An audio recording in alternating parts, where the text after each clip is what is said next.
This video is brought to you by patreon.com/worsttake. Get access to exclusive live streams and Discord servers, on-screen shoutouts, and early access to some videos when you join now. Help make sure that we can continue to make content like this by supporting the Patreon. Links are in the description down below.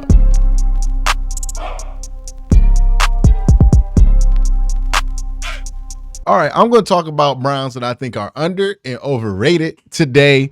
The reason I want to do this is these things can change depending on the week, depending on the day, depending on where we're at during the season. But I like to do this for myself to know who was I high on coming into the season, coming into camp, in this off-season period, and who is I low on and who really changed my opinion about them during the season or during training camp as time has gone on. So let me start with somebody who I think is a little bit underrated, and that's Amari Cooper. We talk about this Browns team as if they don't have a number one wide receiver. And for certain functions, you don't, right? Because Amari Cooper is not the traditional X receiver in skill set, but he is the traditional number one receiver when it comes to target share and when it comes to production. This is somebody who had 1,100 yards last year, 9 touchdowns, both almost career highs in both numbers for him. He played extremely well, was extremely reliable for this team with 2 quarterbacks, Jacoby Brissett and a coming off of a break for 700 days, Deshaun Watson. I think he is massively underrated, massively slept on. In that same way, we could talk about Nick Chubb being underrated, but I'm not going to put him on my underrated list. I'm going to put Deshaun Watson on the underrated list. And look, I'm not even talking about the national media who's very much underrating Deshaun Watson. I'm talking about people in Cleveland are underrating Deshaun Watson, right? And I get it. I understand why he's underrated to some people, because he has not put together the body of work that has made people feel the way they feel about him on the football field in Cleveland.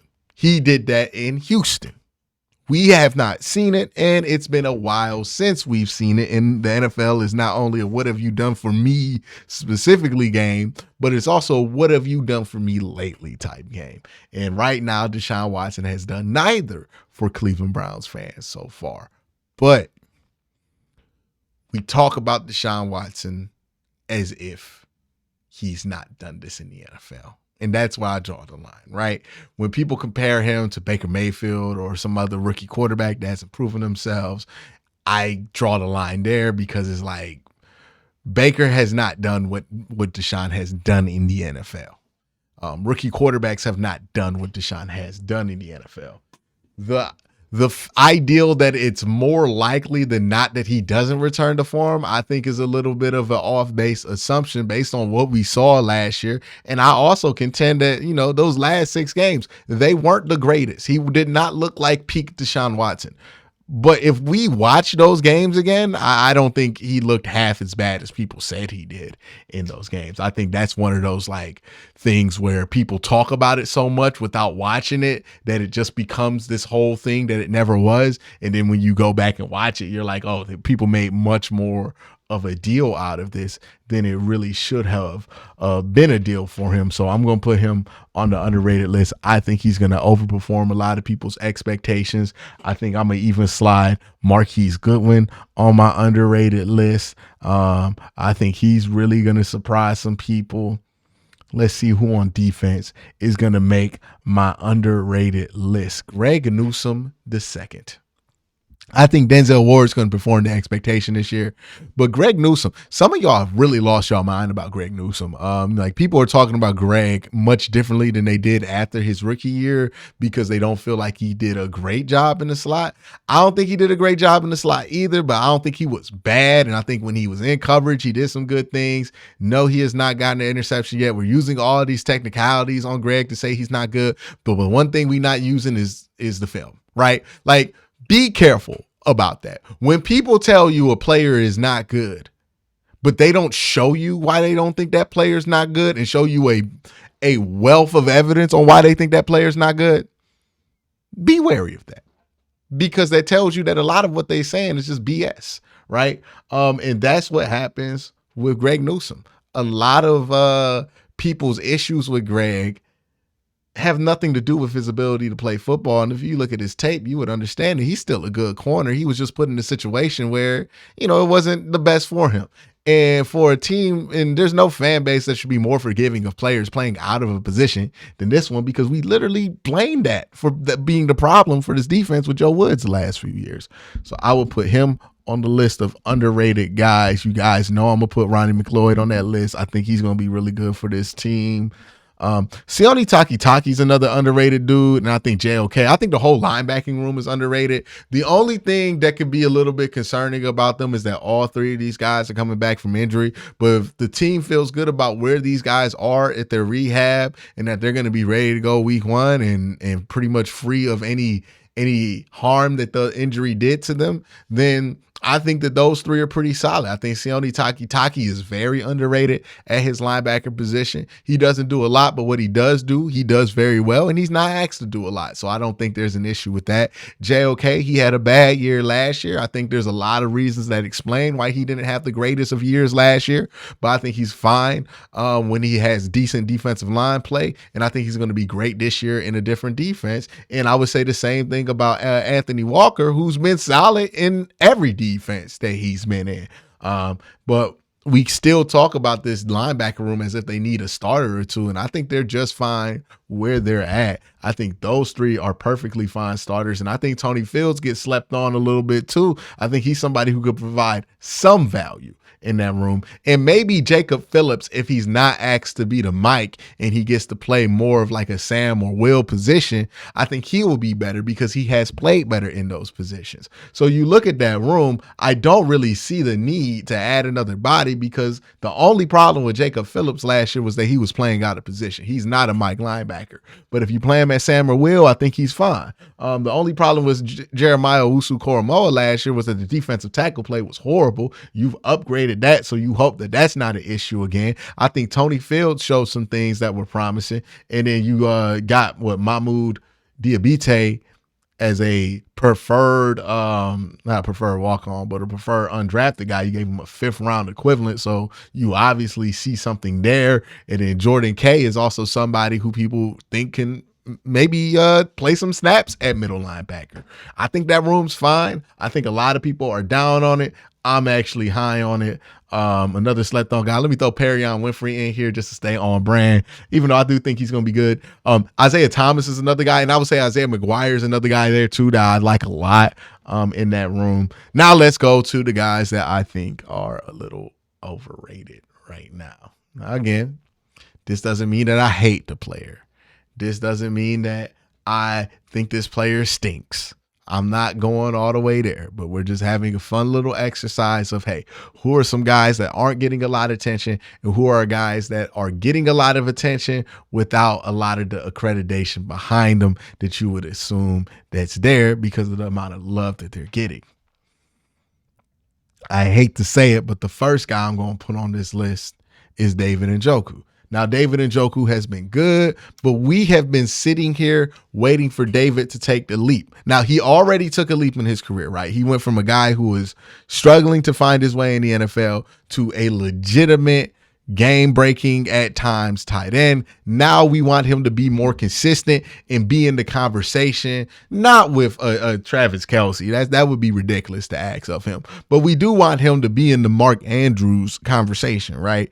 And as a blocker, I think he's gotten there. As a receiver, I think he's not been consistent enough. So he's somebody who we talk about as if he's one of those guys, but he hasn't quite shown the consistency yet to be up there with one of those guys. And I think that he can get there. And I think Jordan Akins being there with him, I think that's going to be really helpful for him. But right now, I don't think he's been there. Wyatt Teller is another guy that I have to kind of call out here. He really hasn't been the same since that 2020 year. Like, he's been good. He's been better than he was in 2019, but we haven't seen the same Wyatt Teller. And a lot of this offense last year was relying on Wyatt Teller to be Wyatt Teller, and there were just games where he flat out wasn't. And honestly, as much attention went to the left side of the offensive line because the obvious stuff that Jed Wills kind of just does. He just stops blocking sometimes. I think the right side of the offensive line was more of a problem at times, where they would just collapse inside or not really have an ideal of where each other are going to be. Like, you could point to Jed Wills all you want, but I don't think that right side was living up to expectation, considering that you have two guys who are first team all pro at one point on the side of that offensive line, and they just weren't even close to that standard on the right side of the line. So I would say the whole right side of the offensive line just was kind of disappointing, and has been on a trajectory that has not been up for the last couple of years, and that's a bit concerning with me. I hope that they get better from there. Jed Wills is Jed Wills. Like, he can be overrated and underrated at the same time, because so many people are negative on him that he's kind of overrated, underrated, and then so many people push back on the negativity that you can see where he's underrated, but he just kind of exists. I don't think he's over or underrated. I think he's properly rated. He's a solid starting tackle. He has not lived up to the full expectations that you would have of him as one of the best tackles in that draft class, but he's still fine. I think he gets better the more wins your team has. He plays better, but obviously the last 2 years where the win total hasn't been high, neither has his play. So he's kind of a front runner in that way. And that's fine if the team's good, but when the team's not good, you're going to be upset about it. Who else would I put in the overrated column? I wouldn't say that about Elijah Moore yet. I think he's going to be good this year. David Bell could really be in the underrated conversation. What about Donovan Peoples-Jones? It depends on what you think of Donovan Peoples-Jones. Would I throw him in that overrated conversation? Because if you think Donovan Peoples-Jones is a solid 2, then I think that's fine. That's not overrated at all. If you think Donovan Peoples-Jones is like close to T. Higgins or something like that, or could be T. Higgins, and I think that's outrageous. The caliber of player that Donovan Peoples-Jones, I think he's going to live in, is somewhere in between like year 2 of Juju in Pittsburgh and Marquez Valdez-Scantling. Like, he's better than Marquez Valdez-Scantling, but he's not better than year 2 Pittsburgh Juju. So he's somewhere in the middle there, right? But that's where he lives. He's a solid mid-range number 2 wide receiver in the NFL. And I think that's a fine position for him to be. That there comes questions on if the Browns want to pay him. If you think what I said there was outrageous in any direction, throw it in the over or underrated column wherever you want to. But that's why I think of DPJ. It's my honest opinion of him. Martin Emerson's kind of a little bit overrated, even though I like him a lot. He's a really good young player. People have ran with this like whole thing to the point to where people wanted Greg Newsom off the team just to play Martin Emerson more. I think that's a little bit ridiculous. There's nobody else. Myles Garrett is properly rated. Alex Wright is properly rated. Ugbo is properly rated. Zadarius Smith is properly rated. Jordan Elliott, properly rated. Dalvin Tomlinson, properly rated. I would say everybody else is finally rated there on the offense and the defensive side. So there you have it. Those are my guys that I think are a little bit overrated on the team so far and a little bit underrated on the team. Let me know what you think in the comment section below. Y'all have a great day. Have a good night.